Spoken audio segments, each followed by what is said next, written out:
Bom dia! Agora que já vimos como podemos abrir e manipular arquivos CSV, iremos escrever várias funções que operam sobre os dados que lemos desses arquivos. Vamos começar a sessão de exemplos implementando uma transformação desta vez. Adicionaremos um campo ano a cada elemento lido. Lembrem-se que estamos operando sobre arquivos CSV do Campeonato Brasileiro de Futebol, como vimos na última aula. Notem, contudo, que o termo transformação é um abuso de linguagem. Aqui nós estaremos produzindo dados novos. Os dados antigos que lemos via DictReader, esses continuam iguais. Nós adicionaremos o campo ano a cópias desses dados. Comecemos então vendo como podemos extrair o ano de um jogo. Nós precisamos usar os dados que estão disponíveis dentro do dicionário que denota o jogo. Aqui, lembrem-se que nossos arquivos CSV possuem 13 colunas. Logo, esses dicionários possuem 13 chaves. Em particular, vemos que existe uma chave data, cujo valor correspondente contém, entre outras coisas, o ano como parte de uma string. Nesse caso, podemos criar uma função getYear, que faz a extração. getYear sempre lê os 4 primeiros caracteres desta string. Podemos obter uma substring usando a operação de fatiamento.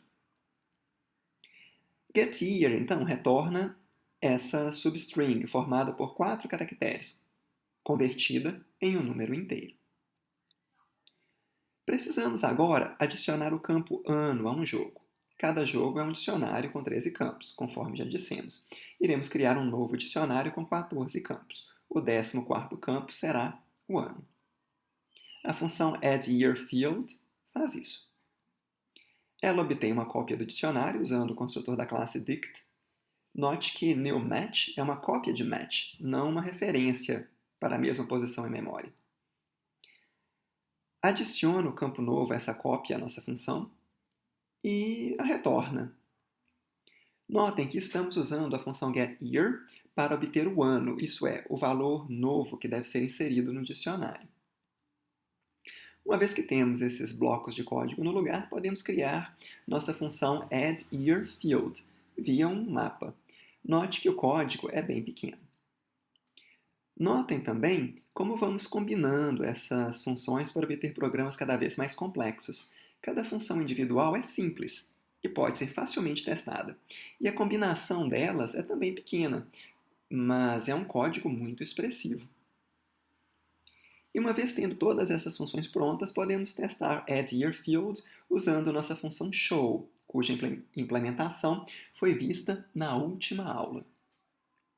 Continuemos com nossos exemplos de processamento de dados.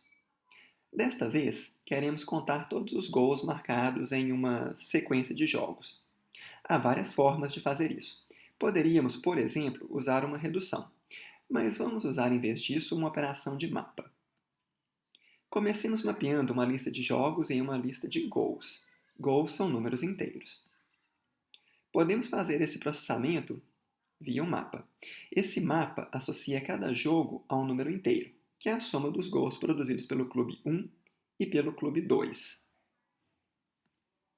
Notem que, como esses valores são strings, precisamos convertê-los em números inteiros. E agora que temos nossa função matchToGoals, podemos usá-la como uma redução. Nesse caso, estamos convertendo a sequência de jogos para uma lista de inteiros via matchToGoals. E então, estamos usando a redução de soma para calcular a soma dessa nova sequência. E aqui vemos um caso de teste. Basta invocar a função e nossa rotina show vai utilizá-la para ler e mostrar os dados lidos. E antes que perguntem, esse é o número de gols que encontramos em nosso arquivo CSV com jogos do Brasileirão entre 2000 e 2019, inclusive. Usemos filter novamente para separar os jogos por ano. Neste caso, vamos escrever uma função filterYear, que faça isso. É bastante simples usarmos filter para escrever filterYear. Note que estamos novamente usando uma expressão lambda currificada. Usamos a notação currificada porque nossa rotina de teste, chamada show, recebe uma função cujo único argumento deve ser a sequência de dados. Quando passamos um inteiro para filter year, temos um closure, isto é, uma função em que o valor year é associado àquele parâmetro. Esta nova função recebe exatamente a sequência de dados que show espera no código que deve ser testado. Vamos tentar agora contar o número de gols que aconteceram em cada um dos anos que temos em registro. Para isso, vamos escrever essa função mapYear2Goals. A saída produzida por nossa função deve ser algo mais ou menos assim: pares formados pelo ano e pelo número de gols que aconteceram naquele ano. Já sabemos contar o número de gols que aconteceram em um certo ano. Isso é feito pela função countGoals. Nós já vimos a implementação dessa função, então passemos adiante. Uma vez que temos a função year2goals, criamos a função mapYear2goals. Para tanto, teremos que transformar a sequência de dados em uma lista. As sequências produzidas por DictReader podem ser iteradas somente uma vez. Uma lista, por outro lado, pode ser iterada quantas vezes quisermos. E nesse exercício, vamos passar sobre essa lista uma vez para cada ano, ou seja, 20 vezes. A ideia é mapear nossa função year2goals a cada elemento da lista entre 2000 e 2019. Notem que cada chamada da função map passa uma vez sobre a lista de dados. Note que poderíamos obter o mesmo efeito com uma função aninhada. Aqui está um exemplo. Nesse caso, a função year2goals tem acesso à variável listData, pois a função e o dado existem no mesmo escopo local da função mapYear2Goals. E o código que testa ambas as implementações é o mesmo. Note que as duas abordagens são equivalentes. Declarar a função interna é mais simples, e isso evita de expor código que somente será utilizado em um contexto particular. Por outro lado, ao escrever a função do lado de fora, ganhamos um reuso, pois esse código, no caso a função year2goals, pode ser usada em outras situações, inclusive fora da função mapYear2goals. Note que poderíamos escrever esse mesmo código, que calcula o número de goals para cada ano, de várias formas. Poderíamos, por exemplo, usar uma redução. Nesse caso, em vez de mapear cada ano para os goals daquele ano, nós calculamos uma lista com os pares de anos e goals por ano. A função de redução constrói essa lista no acumulador. Uma vez que um operador binário adequado é construído, podemos usá-lo em uma operação de redução. Neste exemplo, estamos atravessando a lista com os inteiros entre 2000 e 2019, realizando a tal redução. O contrato da função é o mesmo daquela implementação via mapa, então elas podem ser testadas da mesma forma. Vamos continuar com o nosso processamento. Desta vez, o objetivo é simples: encontrar todos os times que já jogaram algum jogo do Campeonato Brasileiro entre 2000 e 2019. Faremos isso via uma redução. Nosso acumulador será um conjunto. Objetos do tipo set já vão automaticamente filtrar duplicatas. Basta inserir todos os times que encontramos lá e duplicatas serão automaticamente eliminadas. E os elementos serão os jogos. Lembrem-se que cada jogo é um dicionário. Eis aqui nosso operador binário. Precisamos somente verificar o clube 1. Também daria certo verificar somente o clube 2. O fato é que cada time em um campeonato vai jogar como visitante ou anfitrião. Então, tanto faz qual dos dois campos verificamos. Nosso operador vai adicionando esses times ao conjunto. Note que, para evitar problemas com maiúsculas e minúsculas, estamos convertendo todos os nomes de time para um formato em que a primeira letra é maiúscula e o restante são minúsculas. Isso pode ser feito via a função capitalize, que é parte da classe string. E, uma vez tendo a função de extrair times, basta invocar uma redução para termos todos os times. E podemos testar nossa nova função usando a rotina show, que já vimos utilizando desde o início desta aula. Talvez você, inclusive, queira saber que nossa busca irá retornar 47 times. Vamos agora escrever uma função que recebe um time como argumento e conte quantos gols foram feitos por aquele time na sequência de jogos. Eis nossa função.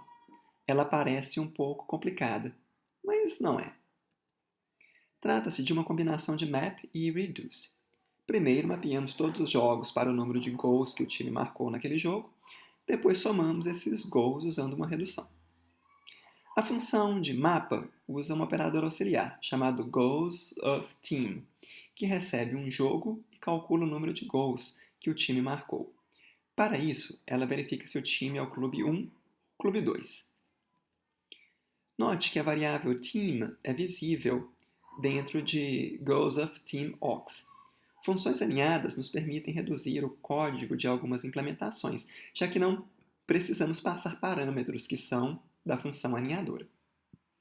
Note que para usar essa função, precisaríamos criar um closure, que recebe somente a sequência de jogos, pois goals_of_team recebe dois argumentos, o time e a sequência.